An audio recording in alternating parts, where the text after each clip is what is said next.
Guys what's up. तो आज हम लोग बात करेंगे डर्मेटोफाइटोसिस की, जो कि आपके माइकोलॉजी का एक बहुत ही इंपॉर्टेंट पार्ट है। ठीक है, तो डर्मेटोफाइट्स कहाँ कहाँ पहले तो अफेक्ट करते हैं। तो सबसे पहली बात जो हमें जाननी चाहिए डर्मेटोफाइट्स के बारे में, ये सुपरफिशियल माइकोसिस कराते हैं। ठीक है ना।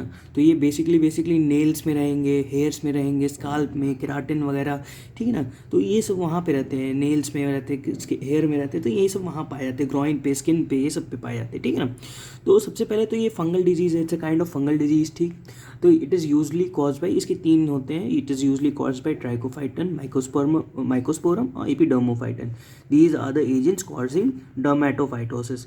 ये एजेंट्स हैं जो कि डर्मेटोफाइटोसिस कराते हैं। These are the agents that causes dermatophytosis. It's a superficial mycosis, जो मैं बताया था कि स्किन हो सकता है, नेल्स को, हेयर्स को ये अफेक्ट करते हैं।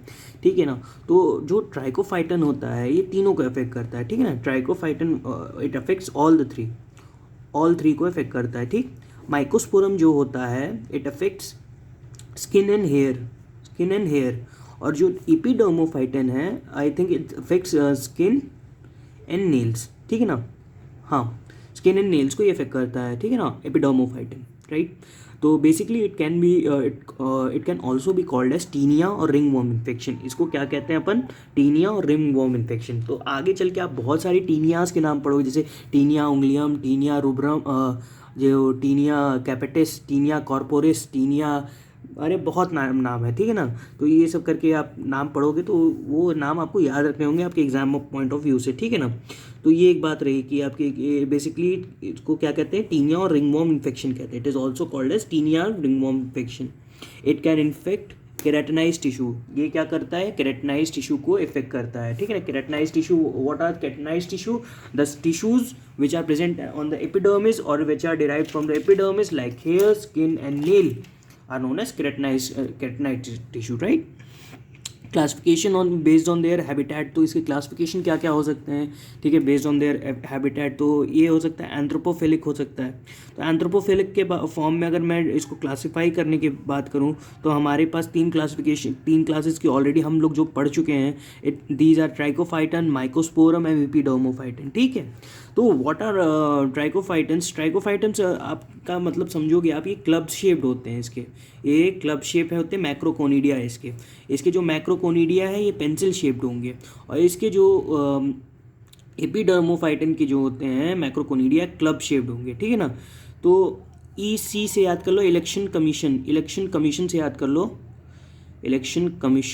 कर लो, इसकी मैक्रोकोनिडिया एपिडर्मोफाइटिन के की क्लब शेड होते हैं। ठीक। माइकोस्पोरम के क्या? मध्य प्रदेश से याद कर लो कि माइक्रोस्पोरम के कैसे होते हैं? Pencil shaped. और टीएस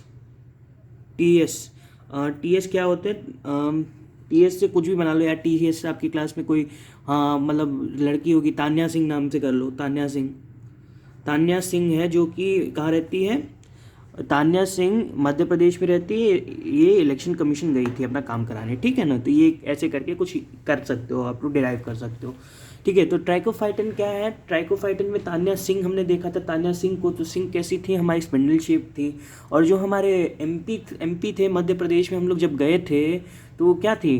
जैसे तान्या सिंह एमपी है, मेंबर ऑफ पार्लियामेंट। ठीक है ना। मेंबर ऑफ पार्लियामेंट याद कर लो, एमपी से मेंबर पार्लियामेंट याद कर लो। ठीक है ना। ये ज़्यादा बेटर है। तान्या सिंह पार्लियामेंट एमपी है, जो कि इलेक्शन कमीशन अपना काम कराने गई। ठीक, ये ज़्यादा रिलेट कर रहा है। ठीक है ना। तो तान्या सिंह से क्या है? ट्राइकोफाइटन स्पिंडल शेप होगा। एमपी से क्या है? पेंसिल शेप्ड होगा।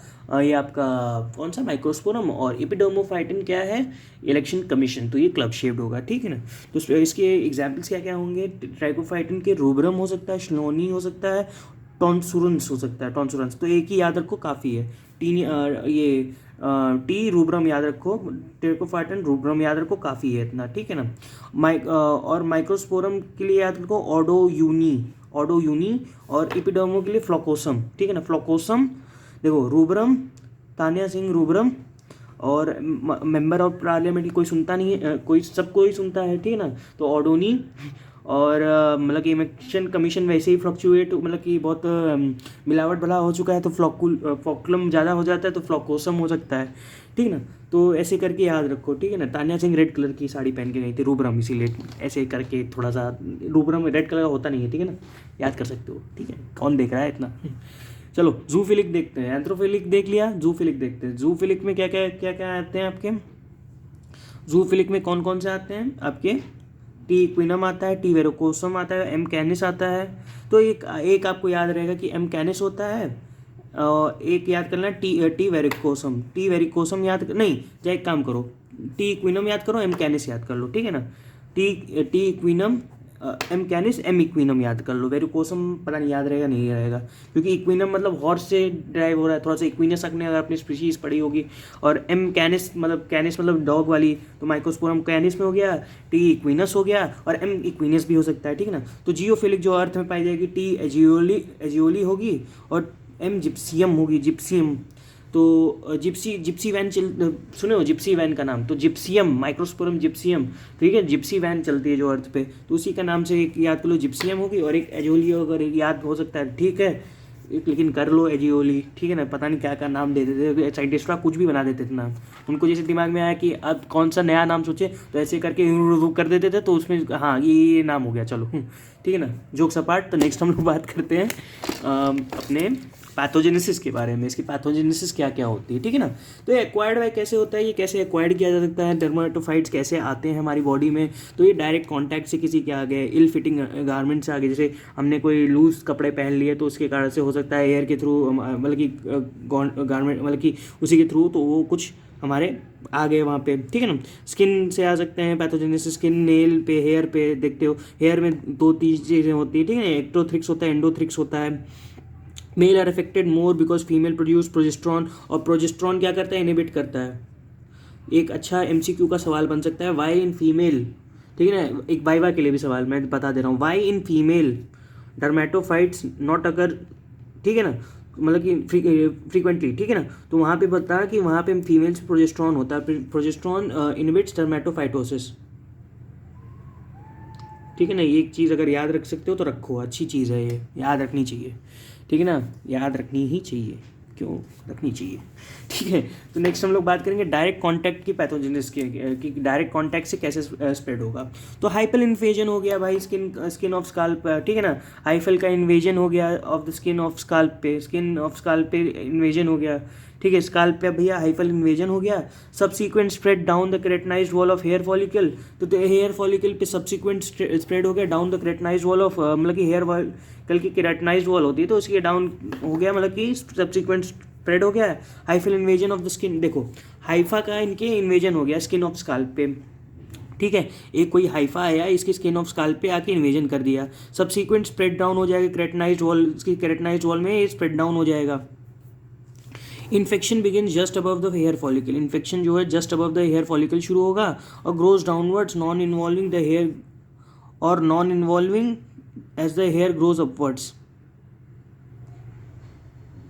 Infection begin just above the hair follicle, क्या होता है कि जो इन्फेक्शन होता है हेयर फॉलिकल के, जैसे ये हेयर है, ये इसका फॉलिकल है, तो ये क्या करता है जस्ट अबव द बिगिन्स, यहाँ पे शुरू करता है just above the hair follicle, ये ग्रोज डाउनवर्ड होता है, और non involving area as the hair grows upward, ये डाउनवर्ड जाता है लेकिन ये क्या करता है हेयर ग्रो करने लगता है तो उसको इन्वॉल्व हो सकता है करे ना करे, ठीक है ना। और नॉन इन्वॉल्विंग हो जाता है हेयर फॉलिकल को ना इन्वॉल्व करे, ग्रोज डाउनवर्ड, और non involving as a hair grows upwards, ठीक है ना।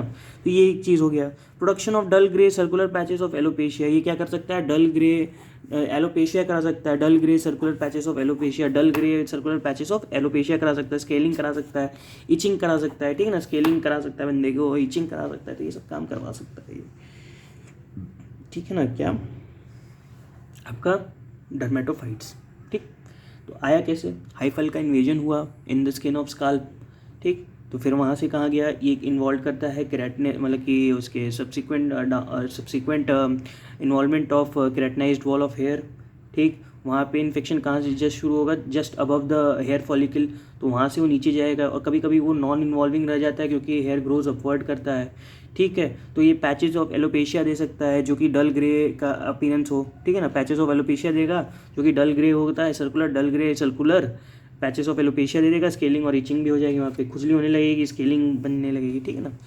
तो according to site of involvement, site of, इसके लिए बहुत ही इंपॉर्टेंट शैम्पू आता है, ठीक है ना। अगर आपको एलोपेशिया बीमारी है तो अगर बाल झड़ रहे हैं बहुत तेज़ी से, क्योंकि मेरे को हो चुका है ठीक है। तो मैं गंजा नहीं हूँ लेकिन ठीक है, हो चुका है ठीक है। तो वहाँ पे कीटोकोनाजोल का मैंने यूज़ किया तो 1-2 महीने तो ठीक हो गए मेरे सारे बाल, तो उस टाइम पे अभी तक ठीक है, लेकिन अभी फिर से झड़ने चालू हो गए हैं यार। मेडिकल कॉलेज में रहते रहते यार, यहाँ का खाना खाते खाते वैसे ही हो जाते हैं ठीक है। Again not blaming the system. चलिए आगे बढ़ते हैं, बहुत बाहर जा रहे हैं आज, क्या बात है। According to site of involvement, site of involvement के साथ क्या क्या क्या हो सकते हैं, ठीक है ना, क्या क्या होगा। एक्टोथ्रिक्स हो सकता है भैया, इंडोथ्रिक्स हो सकता है। एक्टोथ्रिक्स क्या होते हैं और इंडोथ्रिक्स क्या होते हैं भाई। एक्टोथ्रिक्स क्या होता है कि hyphae produce chains of spores forming sheet around the hair shaft. क्या होता है कि एक जैसे हेयर शाफ्ट ले लो, कोई भी हेयर शाफ्ट ही हो गया ना, शाफ्ट मतलब क्या होता है, कोई भी अंदर का सामान मतलब, ठीक।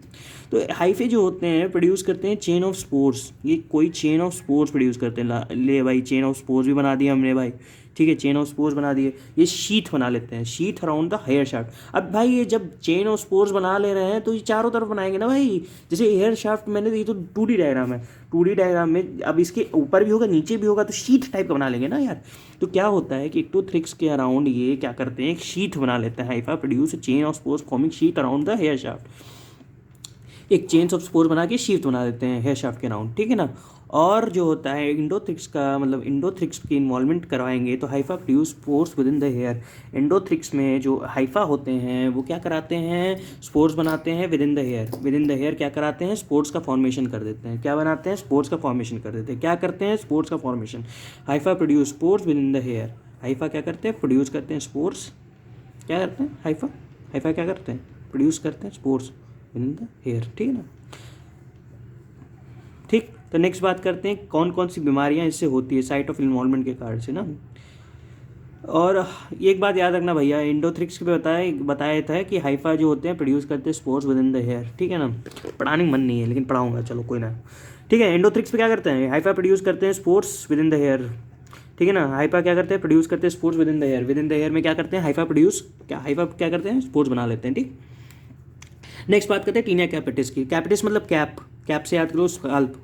फेसी याद रखो यार, बारबी मतलब, ठीक है। बारबा मतलब कि यार कि कोई दाढ़ी वाला आदमी है उसका बारबा है ना, नहीं ऐसे नहीं करके बार बार उसका बाल काटता है तो बियर्ड मिस्टेक हो सकता है। मैनम मतलब हैंड्स पे, उंगलियां मतलब नेल्स, क्रूडिस मतलब ग्रोइन, पेडिस मतलब web spaces between toes, infection foot, Madura foot कर सकता है ये, ठीक है ना। मधुरा फुट यही करता है ना, नहीं शायद से नहीं ठीक है ना। हाँ ठीक, तो ये नहीं करता, एथलीट्स फुट करता है ये, सॉरी ये एथलीट्स फुट करता है, ठीक है ना। Athlete causes athletes foot, athlete foot करता है, ठीक है ना। ये एथलीट्स फुट करता है कॉज, तो क्या होगा इसका, तो एक तरीके से एक बार जान लो कि एक्टोथ्रिक्स में तो हाइफा जो है प्रोड्यूस ऑफ स्टेन करेगा, और एंडोथ्रिक्स में hyphae produce spores within the hair. ये स्पोर्स प्रोड्यूस करेगा विद इन द हेयर।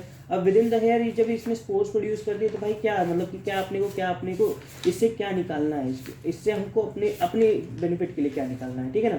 अपना बेनिफिट तो हमको सबसे पहले सोचना है भाई, ठीक है ना। कुछ भी काम करते सबसे पहले आदमी अपना बेनिफिट सोचता है, तो इससे क्या हमको फ़ायदा है कि हाइफा अगर अपना स्पोर्ट्स जो है प्रोड्यूस करेगा, अपना हाइफा अगर स्पोर्ट्स अपना प्रोड्यूस किया तो क्या होगा, इन्फेक्शन ही कॉज करेगा एंडोथ्रिक्स में, ठीक है ना। तो टीनिया कैपिटिस कहाँ करेगा, इन्वॉल्व स्कार्प करेगा, बार में मतलब बियर्ड, अंगलिया मतलब नेल फुट्स, ठीक है ना। और मैनम मतलब हैंड कर सकता है, मैनम मतलब ये भाई हाथ में मैनम हो गया, ठीक है। और क्रूरिस मतलब ग्रोइन को इन्वॉल्व करेगा, पेडिस मतलब फुट को इन्वॉल्व करेगा, और मतलब इन्फेक्शन फुट को इसको क्या कहते हैं, एथलीट्स फुट कह देते हैं, ठीक है ना। तो नेक्स्ट हम बात करेंगे डर्मेटोफाइड रिएक्शन और ID reaction. What is dermatophytid reaction और आईडी रिएक्शन, ये क्या होता है भैया, ठीक है ना। तो ये क्या होता है, circulating dermatophytid antigen with cause hypersensitivity reaction, ठीक है। तो बेसिकली क्या होता है कि hypersensitivity to fungal is known as ID reaction, ठीक है ना। तो यहाँ पे सर्कुलेटिंग, देखो कोई भी फॉरेन ऑब्जेक्ट है अगर हमारी बॉडी में आएगा वो हमारे लिए एंटीजन होता है। तो डर्मेटोफाइड का जो एंटीजन होता है वो क्या करता है, एक हाइपर सेंसिटिविटी रिएक्शन करता है। उसी हाइपर सेंसिटिविटी रिएक्शन को हम लोग क्या कहते हैं, आईडी रिएक्शन कह देते हैं। क्या कहते हैं, आईडी रिएक्शन कहते हैं, ठीक है ना। एक्टोथ्रिक्स क्या करेगा, हाइफी प्रोड्यूस करेगा chains of spores forming sheet around the hair shaft, और एंडोथ्रिक्स क्या करेगा, hyphae produce spores within the hair, ठीक है ना। हाइफी क्या करेगा, hyphae produce the spores in the hair, ठीक है, नेक्स्ट बात करते हैं अपन लैब डायग्नोसिस की, जो कि इंपॉर्टेंट है इसके डर्मेटोफाइट्स के लैब डायग्नोसिस की बात करेंगे भाई। ठीक है, लैब डायग्नोसिस क्या है, इसका सैंपल कलेक्शन कराएंगे। सैंपल कलेक्शन से क्या क्या होगा, नेल स्किन की स्क्रैपिंग्स में, ठीक है ना, क्या करेंगे, लैब डायग्नोसिस कराएंगे बंदे का, कोई भी लैब डायग्नोसिस करा देंगे बंदे में, ठीक है ना। तो सैंपल कलेक्शन कराएंगे।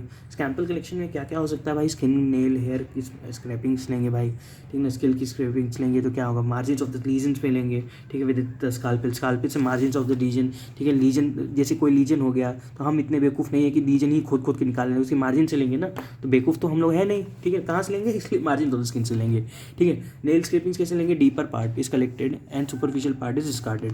जो इसका डीपर पार्ट है, जैसे ये नेल हो गया, ठीक है ना, ये नेल है, तो भाई सुपरफिशियल पार्ट हम लोग देखो फिर से बेवकूफ़ नहीं है, हम लोग सुपरफिशियल पार्ट में जो डस्ट वस्ट होते हैं, लेकिन अंदर के पार्ट में ही तो हमें मेन वो जो फंगाई का इन्वॉल्वमेंट है वही तो मिलेगा, तो अंदर पार्ट्स लेंगे यार, सही नहीं सी बात है। और ये क्या करता है, हेयर को क्या करते हैं, हेयर आदमी के बाल है जैसे ऐसे ऐसे, ठीक है ठीक है ठीक है ठीक है ठीक है, तो हम लोग कैची काट थोड़ी देंगे, हम लोग प्लग करेंगे उसको किससे, फाइन फोर्सेप्स से, ठीक है ना। तो हम लोग इतने बेवकूफ़ नहीं हैं, हम लोग बहुत आता है, ठीक है ना, इतना चीज़ आता है अपने को। इसका वेरी वेरी स्पेसिफिक डायग्नोसिस बताते हैं, इसका एक वेरी स्पेसिफिक डायग्नोसिस कैसे करते हैं, वुड लैम्प्स टेस्ट के करते हैं, ठीक है ना, एक वुड लैम्प्स टेस्ट होता है, उससे काम करते हैं अपन। तो क्या होता है कि भैया हमने एक सम डर्मेटोफाइट यूजिंग फ्लोरोसेंस और due to presence of pteridine pigment in cell wall, ठीक है ना। अब क्या होता है, यहाँ पे कुछ इन्फेक्शियस ऑर्गेनिज्म होते हैं, ठीक है, ये इन्फेक्शियस एक ऑर्गेनिज्म हो गया, ग्लोइंग अंडर वुड लैम्प के अंदर ये कोई इन्फेक्शन ऑर्गेनिज्म हमें ग्रो कराना है, ठीक है ना, वुड लैम्प टेस्ट के अंदर। तो कुछ डर्मेटोफाइट यूजिंग फ्लोरेसेंस से हम लोग इसको टेस्ट कर सकते हैं due to presence of pteridine pigment in the cell wall. Cell wall के अंदर एक टेरिडीन पिगमेंट होता है हमारे डर्मेटोफाइट्स के, तो उसके कारण से हम लोग कुछ डर्मेटोफाइट्स को देख सकते हैं यूजिंग फ्लोरेसेंस से कुछ हम लोग डर्मेटोफाइट्स को देख सकते हैं। तो वुड लैम्प टेस्ट जो है very specific for dermatophyte due to presence of pteridine pigment in the cell wall, ठीक। तो टेक स्किन इन्फेक्शन, भाई कोई भी स्किन इन्फेक्शन ले लिया, observe under root lamp, usually T0 positive and microsporum, ठीक है, T0 जो होता है पॉजिटिव होता है and microsporum is a positive one, ठीक है ना। शोनियाई कहाँ पढ़े थे हम लोग, अगर बता सकते हो तो बताओ हमको। ट्राइकोफाइटिन के एग्जाम्पल में पढ़े थे, शोनियाई एक था, शोनियाई अगर आपको याद होगा, बहुत ही प्यारा, अगर याद है तो बहुत ही प्यारा, नहीं याद है तो कोई बात नहीं, ठीक। तो शोनियाई में देखते हैं, शोनियाई में पॉजिटिव होता है, तो अगर स्पेलिंग इसकी बहुत गंदी सी है, एक बार मेरे साथ स्पेलिंग देख लो, स्पेलिंग ही भूल जाते हैं एग्जाम में, SCHOENIENII, ठीक है ना, घानीत्र नहीं हो गया, SCHOENIENII, ठीक है ना, SCHOENIENII, ऐसे याद रखिएगा, ठीक है ना, आई गेस ठीक। स्पेसिमेन कलेक्शन कैसे करेंगे, इसका स्पेसिमेन कलेक्शन कैसे करेंगे, स्किन एंड हेयर करेंगे, स्किन एंड हेयर का कलेक्शन कराएंगे।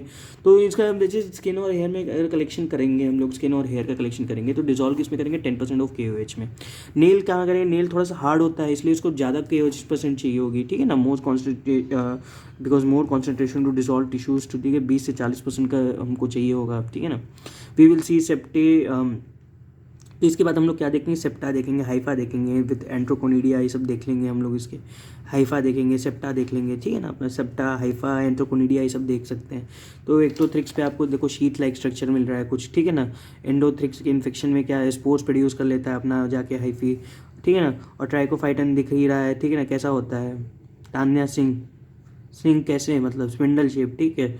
माइक्रोस्पोरम में क्या होता है, MP, ठीक है ना, पेंसिल शेप, ठीक है, पेंसिल शेप दिख रहा है। एपिडर्मोफाइटन क्लब शेप्ड होता है, ठीक है ना, EC इलेक्शन कमीशन से क्लब शेप्ड है। माइक्रोकोनिडिया ऑफ ट्राइकोफाइटन देख लो भाई, ऐसा होता है माइक्रोकोनिडिया ऑफ ट्राइकोफाइटन। माइक्रोकोनिडिया मेनली ट्राइकोफाइटन बहुत ही न्यूमरस होता है, ठीक है ना। और ये देख लो, ये स्पाइरल हाइफी है एक, ठीक है ना, अगर बन जाता है, अगर बना पाते हो ये सब एग्जाम में बना देना, ठीक है, एग्जामिनर खुश हो जाएगा। एंडोथ्रिक्स के इन्फेक्शन में क्या होता है, एक्टोथ्रिक्स के इन्फेक्शन में क्या होता है, एग्जामिनर कभी कभी खुश हो जाता है डायग्राम देख के, डायग्राम ही बना के आ जाते साला एग्जामिनर 1 नंबर ज़्यादा दे देता है कभी कभी, ठीक है। हमको ये कॉन्सेप्ट समझ आता, मेरा डायग्राम उतना अच्छा नहीं बनता, तो ये कॉन्सेप्ट हमको समझ नहीं आया, लेकिन बेवकूफ़ी है, प्रोफेशनल एग्जाम इज़ अ बेवकूफ़ी, प्रोफेशनल एग्जाम हमेशा से बेवकूफ़ी मैं मानता हूँ, पूरा कुछ नहीं, साला नॉलेज नहीं टेस्ट होता आपके, एक रात में कितना पढ़ सकते हो वही टेस्ट होता है आपका, फालतू चीज़, ठीक है ना। स्पाइरल हाइफी में क्या होता है भाई, स्पाइरली ये अरेंज होता है। रैकेट हाइफी देख लो भाई, ये ऐसा होता है। फेविक चैंडलर देख लो यार क्या होता है, ठीक है ना। तो ये सब बात रही है इसकी लैब डायग्नोसिस किया, अब कल्चर कैसे कराओगे? कल्चर अगर अपनी फंगाई माइकोलॉजी थोड़ी सी भी छुई होगी बहुत प्रेम से, तो एचडीओ सैब्रोस डेक्स्ट्रोस अगार आपने लगाया होगा, ठीक है ना। ये वही है जो मोटी सी टेस्ट ट्यूब में आपको जो स्लांटिंग वाला मिल जाता है, तो वही है Sabouraud dextrose agar for 4 weeks at 26 to 28 degree Celsius पे। 4 वीक्स के लिए लगाते हैं 26 से 28 डिग्री सेल्सियस पे, बहुत ही लंबा टाइम, 1 महीना बेसिकली मान के चल लो, ठीक है ना। सैब्रोस डेक्स्ट्रोस अगार पे 1 महीना लगाते हैं 26 से 28 डिग्री सेल्सियस पे, ठीक है ना। डर्मेटोफाइट टेस्ट मीडिया कौन सा हो सकता है? ये होता है साइक्लोहेक्सामाइड एंड फिनॉल रेड, जो कि यूज़ करते हैं अपन, ठीक है ना। डर्मेटोफाइट टेस्ट मीडिया कौन सा होता है अपना? एसडीए जो टेस्ट मीडिया होता है इसके डर्मेटोफाइट के लिए बेसिकली साइक्लोहेक्सामाइड और फिनॉल रेड दे सकते हैं, साइक्लोहेक्सामाइड फिनॉल रेड के साथ। और यहाँ पे मॉल्ट अगार भी दे सकते हैं। Put some potato, malt agar में क्या करते हैं कि put some potato dextrose agar to stimulate sporulation. कोई पोटैटो डेक्सट्रोज अगार हम लोग दे दिया हमने बंदे को, पोटैटो मतलब कि उसको उसमें मिला दिया पोटैटो डेक्स्ट्रोज अगार, और इसी में क्या करते हैं check colony growth rate texture और पिगमेंटेशन। इसी में कॉलोनी देखते हैं, उसकी ग्रोथ रेट देखते हैं, और टेक्सचर देखते हैं, पिगमेंटेशन देखते हैं, then decide what type of growth. उसके बाद हम लोग डिसाइड करते हैं कि क्या किस तरह की ग्रोथ वो शो कर रहा है, ठीक है ना। तो पोटैटो डेक्स्ट्रोज अगार में क्या करेगा कि स्टिमुलेट करा देगा स्पोरुलेशन, ये स्पोरुलेशन स्टिमुलेट करा देगा। तो इससे हम लोग क्या देखेंगे? कॉलोनी ग्रोथ देखेंगे, ठीक है ना। कॉलोनी को देखेंगे, ग्रोथ रेट देखेंगे, टेक्सचर देखेंगे, पिगमेंटेशन देखेंगे ना। टेक्सचर देखते हैं, पिगमेंटेशन देखते हैं, कॉलोनी की ग्रोथ देख लेते हैं, ठीक है ना। यही सब देखते हैं अपन। तो then decide what type of growth. अब इसके बाद हम लोग को डिसाइड करना होगा ये कैसी ग्रोथ है, तो हम लोग उससे डिसाइड कर लेंगे, ठीक। तो हम लोग थोड़ा सा रिवीजन कर लेते हैं। हाँ कि माइक्रोकाइनिडिया माइक्रोकॉनिडिया में हम लोग ने देखा था। तो ट्राइकोफाइटन में आपने याद ही होगा कि हाँ ये सिलेंड्रिकल शेप्ड ये होता है, ये सिलेंड्रिकल शेप्ड होता है। और माइक्रोस्पोरम में आपने देखा था कि स्पिंडल शेप्ड होगा, और मतलब पेंसिल शेप्ड, ये मतलब ये जो होता है ना ये पेंसिल शेप्ड होता है। आई एम सॉरी, अरे स्पिंडल शेप्ड होता है यार, ये होता है पेंसिल शेप आपका, ठीक है ना। और ये जो होता है माइक्रोकोनिडिया न्यूमरस, और यहाँ पे जो कि लेस होता है एब्सेंट होता है, और न्यूमरस होता है लेस एब्सेंट होता है, और यहाँ पे माइक्रोस्पोरम का ग्लब बोर्ड शेप्ड होता है। तो एक बार इसको मैच कर लेना यार कहीं से, मेरे को यही लग रहा है कि यहाँ स्पिंडल होना चाहिए, यहाँ पेंसिल होना चाहिए, तो देख लेना इसको। तो मिलते हैं आपसे नेक्स्ट वीडियो में आई गेस, ठीक है ना। ये गलत है मेरे हिसाब से, ये गलत ही है, ठीक है। स्पिंडल होगा, पेंसिल होगा, क्लब बोर्ड शेप्ड होगा, ठीक है ना। मिलते हैं आपसे नेक्स्ट वीडियो में, तब तक के लिए बाय।